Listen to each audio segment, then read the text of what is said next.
As America marks the 10th anniversary of 9/11, there's another push in the United States to reduce bias feelings towards Muslims in America. The latest effort started last week in Detroit, home of the largest collective Arabic population in the United States. The campaign seeks to show the service of Muslims. My name is Rana Hadid, and I'm an American Muslim.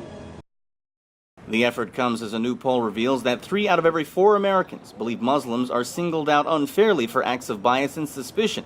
The 75% response is only down 15% from the 90% of Americans who felt the same way right after the 9/11 attacks. Immigration advocate and law professor Ramzi Qasim says public relations campaigns are not enough to undo damage done by government public policy. You can't hold that kind of discourse while at the same time sending in spies and informants and agents provocateurs en masse into mosques, into community centers, into cafes and bookstores without any suspicion of criminal conduct, which is what we know the FBI can do now under its guidelines as of 2008. And those investigations have tested the trust of the Muslim community.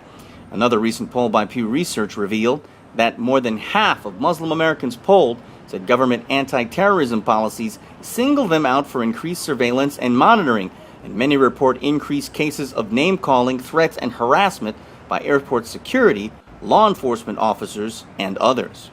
Since the 9/11 attacks, there have been tens of thousands of documented incidents of bias against Muslim Americans, and they run the scale from minor acts of name-calling to more violent ones, including murder.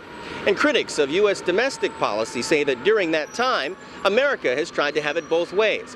While promoting positive sensitivity programs like this one, they've also continued to engage in acts that continue to foster distrust. Those critics point to the ongoing hearings in Washington, D.C. that are focused on the radicalization of Islam in America. They say such hearings blur the public's perception of Muslims here in the U.S. and around the world. The King hearings rest on the notion that radicalization is a reality in the Muslim community. That's not really the case, and no one has made that case, yet it's been assumed. And I think that's a part of the problem. That's a direct result of policies that communicate to the American public that Muslims are not to be trusted, that they're a fifth column. The campaign is expected to be broadcast and hit billboards nationwide in the coming week. But as Americans reflect on the events of 9/11 a decade later, many wonder if acting on old prejudices will either stop or actually create new tragedies in the future. Gary Anthony Ramsey, Press TV, New York.